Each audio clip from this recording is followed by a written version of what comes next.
I would also like to point out, first of all, hello to our live streaming audience. Thank you for sticking with us on a very long day. Hello, Nisha. Thank you for being here. Feel free to grab a mic. Thank you so much. We started off this morning at 10:30 a.m. with a film where we talked about going full circle, where the producer of that film was actually from Klamath Falls, now resides in Portland, and was able to come back and make a world premiere of his film here at the theater that he grew up going to. I have to point out a full circle from your film because it features a 1-second cameo of our sound guy. Steve Aola, who has been here for about over 12 hours today. Thank you, Steve, for all of your hard work. Not only is Steve the tech guru of the Ross Raglan Theater, but he performs in a band that appears in your film for about half a second.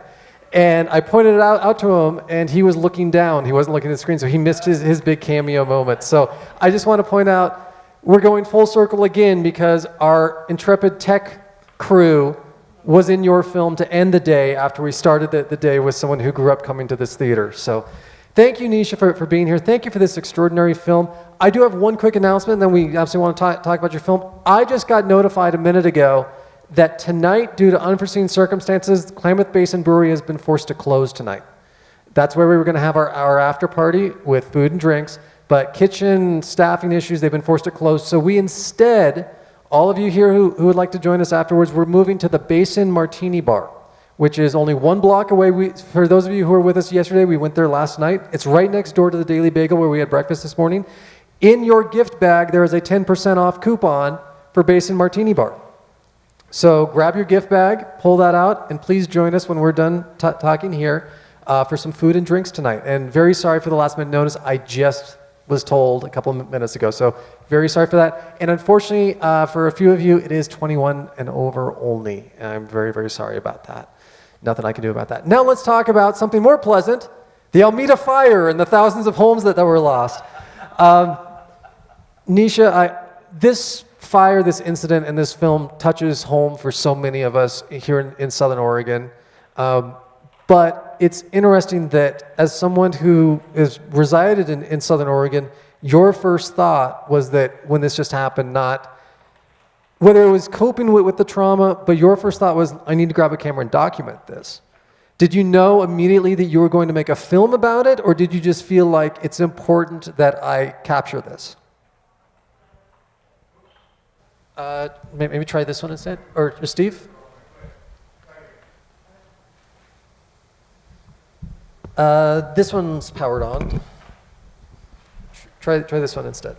I think the battery's died on this one, Steve. Okay, great. Yeah, that's a great question. I feel like you said, being a long-time Oregonian, Southern Oregon person, and also a filmmaker, I didn't immediately know that I would make this project, but I knew that I had to start documenting, especially pretty much the day after the fire happened, just going around and seeing the damage and seeing and taking in the impact of the scale of what happened, of what spaces were destroyed, as well as what spaces were not. It was really amazing to see the pattern and how erratic fires are, because like you got to see in the film, you know, there was one house that was fine and then 10 that were completely gone. And having grown up in the area too, recognizing many places, they became unrecognizable by the fire and by the destruction. So really, it started off just documenting the damage and having in the back of my head, maybe this will turn into something bigger. And then after that, seeing the outpour of our community, of help, of support, of resources, documenting that. Again, like, I don't know what I'm going to put together, but I know that I need to show how our community is really showing up for one another. And then through that, starting to conduct interviews, putting calls out there for people who wanted to be interviewed, as well as knowing personally people that had lost their homes and people that were really helping in the reconstruction efforts, the rebuilding efforts. starting to interview, and through that, putting all of the pieces together. And I actually did a really quick turnaround for editing too, because I knew I wanted it to be in the Ashland Film Festival, and the deadline for that was coming right up, and I knew that I wanted to have it for the community. That's really why I made it, so to be able to show it at film festivals like this, the Ashland Film Festival, and start that healing and the conversation that could happen from that. Terrific. And as a reminder to our audience, we have a microphone there and a microphone there if you would like to ask a question to Nisha. It does bring up the immediate thought of, are you triggering PTSD with immediately trying to put out a film, the community's immediately trying to recover, and they're like, and here's a movie about this hell that you just went through. What has the responses been like? Have people been really appreciative, or they were like, oh no, here we go again, kind of vibe? Thankfully, it has been really, really positive, actually. When it was in the Ashland Film Festival, this year it was all online, all digital, no in-person events except for an outside one later in the summer, but my film was shown as part of the online one. So I didn't get to hear the immediate feedback that normally I do when I'm at film festivals, people coming up to me and talking afterwards. But I did, through the days and through walking through the town and running into people, get so many people coming forward to me saying how much they appreciated the film, how healing it was to see it on screen, to have their stories shared, to be seen, basically, especially the Latinx community. You know, it can be easy to overlook sometimes the communities that are most affected. So I really wanted to make an effort to focus in on underrepresented voices. And so it was a great response, and it continues to be, and I continue to just feel thankful that the film can be out there for our community, and then the intention of also getting out there to a bigger community to see what we went through, because really, like the film stated too, you know, this area is our particular manifestation. The fires are of climate change, but as we can see, there are a lot of different manifestations all over the United States and the world, and so we all are collectively dealing with this too. So it showed at Ashland. Was this the first time it's shown on a big screen? It is, yeah. I was so happy to see it on the big screen. We'll take it as the in-theater world premiere then, our second world premiere of the day. I believe we have a question over here. Yes. Hi. Thank you, Nisha, for making the movie and for being here. I have two questions. The first one is that I remember reading in the newspaper that the people whose trailers had burned up, that still they were required to pay their rent and utilities until their lease ran out. Is that true? I am not sure specifically case by case, but in the film, you know, Sam, who spoke, she was definitely in that bucket where they were expected, they owned their home, but they were still expected to pay the mortgage. Like, nothing stops, which I feel like I didn't even realize before making this film, but it all continues going on as far as payments, but then you don't have a place that you're living, so you're paying either double rent or trying to figure out what to do, how to survive. That's doubly scary, because that's actually one thing. When my girlfriend and I bought our house and signed onto a mortgage, I really pushed hard for, we need fire insurance, because look at where we live and look at the reality of what's happening every single summer now. We think about how devastating this fire was, and before we had the Paradise Fire, and I know you had a follow-up question to that, and we think these are like once-in-a-lifetime fires, but now, here, we just had the bootleg fire. Thankfully, Klamath was spared from it, but to go a couple miles east of us, and that's where that started. And it seems like every year we're topping the previous record. And so this is unfortunately a new reality, right? So as shocking as that is, this time next year we could be doing this exact same thing, and instead it's Bend or Roseburg or Klamath that looks like those communities, right? Yeah, it's such a hard part of it, and I'll let you get to the second part too, but just to add another challenging piece, talking with people afterwards, is it's harder to get insurance for fire in this area now, because insurers do know that it's a high risk. And so it really is, you know, the conversation extends beyond the isolated incidents into bigger structural changes that need to happen, and into bigger safeguards that need to be put in places that are prone to these natural disasters. Sorry to interrupt. Your follow-up question, please. Yeah, both of you just brought up really good points, like the fire districts. I believe that they need to really come up with a time, bring up their game too, as far as dealing with these horrific super fires, if you want to call them, and now I'm questioning our fire district. Yeah, what's happening with them? I live on right near the A Canal, and that could just it's all grass, a whole area of just pure grass, and that could be really terrible too, and hard to get to because there's a big chain link fence that runs all along it. My second question is, what is happening now as far as rebuilding, like in the trailer parks? Has the land been bought, or do you know what's happening? I mean, that's there? going to be a multi-year process to try to rebuild from this fire, right? Yeah, I think it's an ongoing conversation, and I think different things are happening in the different mobile home parks.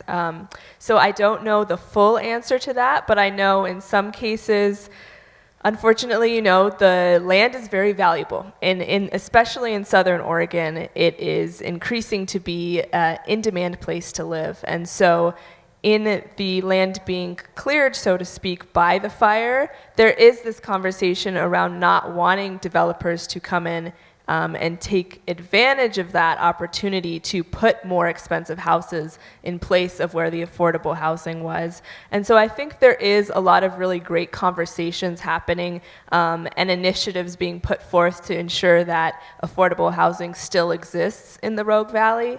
But it's ongoing, and case by case, I'm not sure exactly how it's turning. But just like was said in the film, it's been a year now. The year anniversary was, a week or so ago, on the 8th. And there is still many areas that have been cleared to a degree, but no rebuilding has happened. And then the spaces that you do see being rebuilt are the places that people have the money and means to start rebuilding. So it's an ongoing conversation, and we're just all in the community really pushing and hoping for a positive outcome, like I said in the film too, where there can be lots of equity and ability for people to stay in the Rogue Valley that have historically lived there.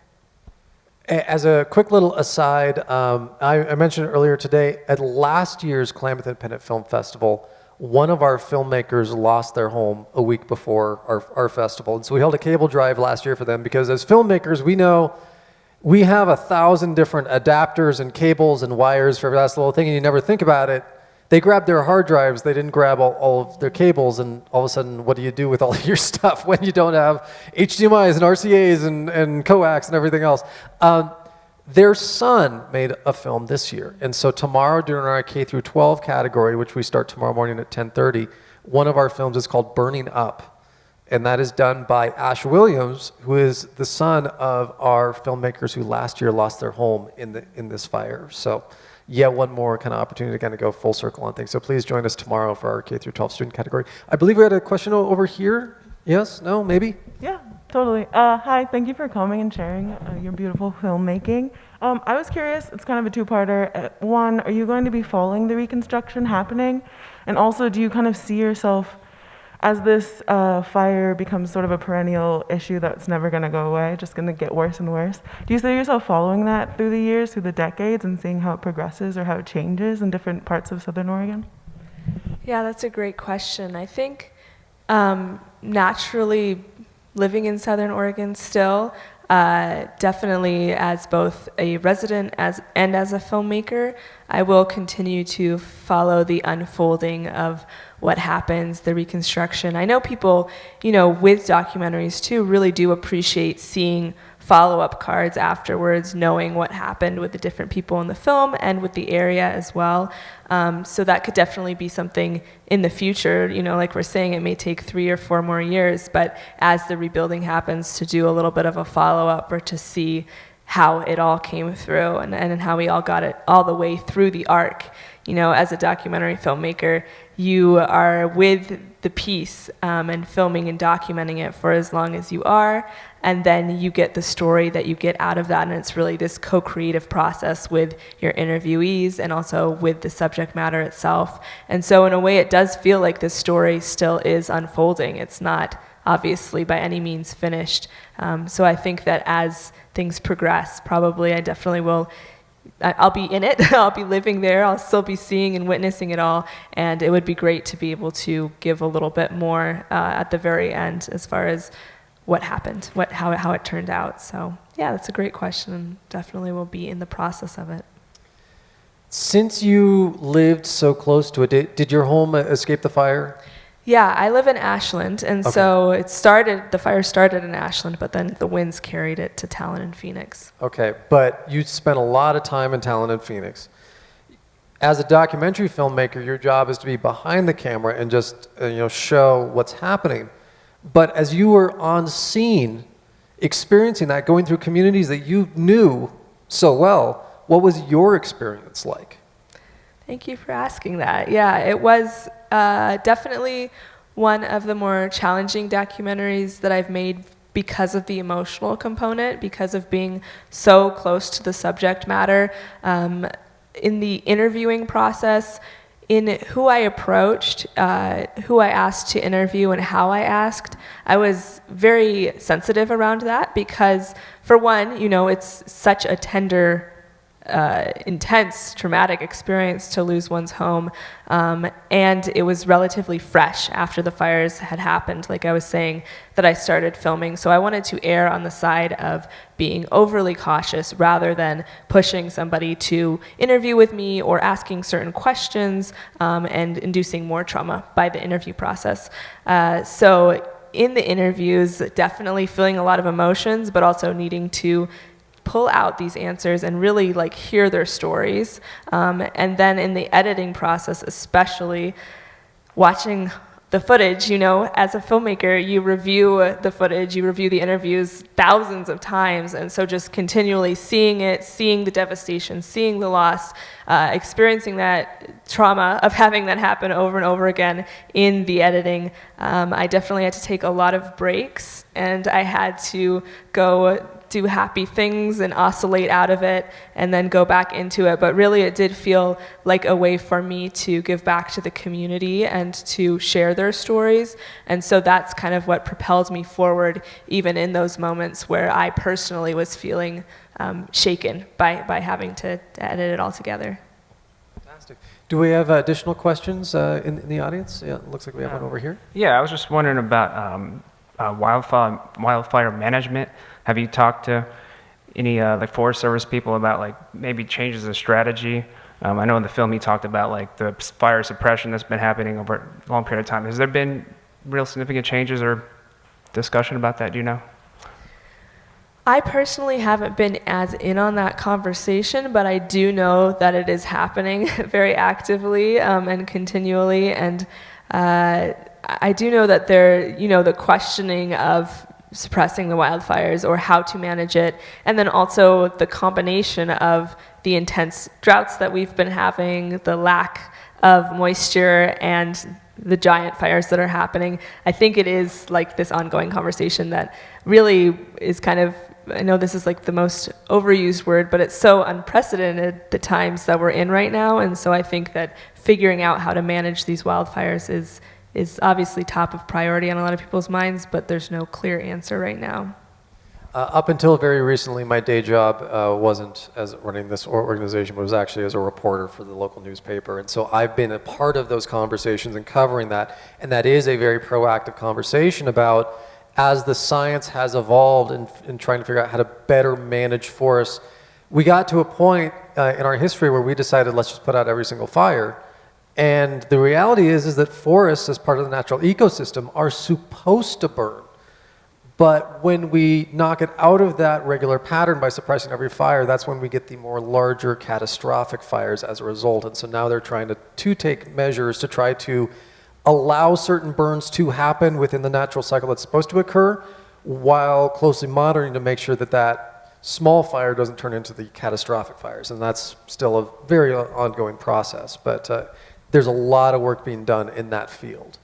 Yeah, and just to add one thing too, you know, what was unique about the Almeida fire is that it was it wasn't unique, but that it burned in the towns, you know, in highly populated areas. And so rather than being a wildfire where it's happening out in nature's with all of the trees, it's like the fuel of the homes, the fuel of the winds. That's why I called it a hurricane with fire, because of those winds. Really, that's what made it spread so quickly and have so much devastation. So it was kind of like the perfect storm. And in those circumstances, I think there's a lot of thought being put into how do we rebuild homes and spaces in a fire-wise way, because you know, that's probably not going anywhere. So how do we rebuild in a way that this same catastrophe won't happen on the same scale? And even with the emergency alert, how do we alert people better so they can be safe? So there's a lot being done, yeah.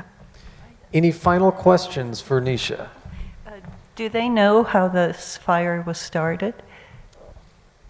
It was a human-started fire, and that's why the interviewee, Joanny, said that, you know, at first it was a crime scene, and I am not sure the exact details of it, but it was started along the bike path in Ashland, Oregon by a human. With that, if there's no other questions, Nisha, do you have any final thoughts?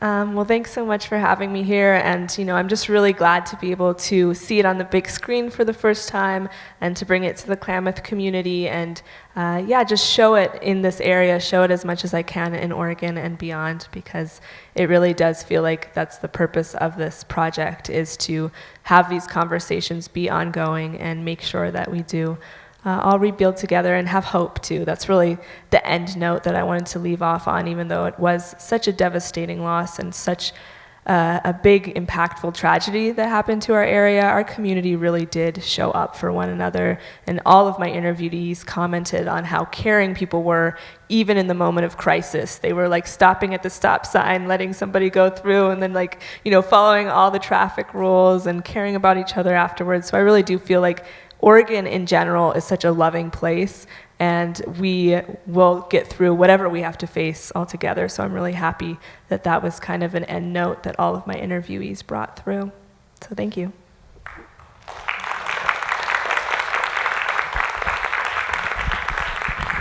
We've gone through a lot today. We started showing films at 10:30 this morning, and we've touched on some very serious topics. We've talked about LGBTQ rights. We've talked about climate change and legal battles over that. We've talked about teen homelessness and drug addiction through our films.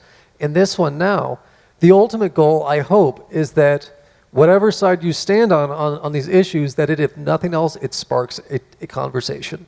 It sparks a dialogue so that we can start talking and trying to work through some of these issues. Nisha, thank you so much for being here. We appreciate it.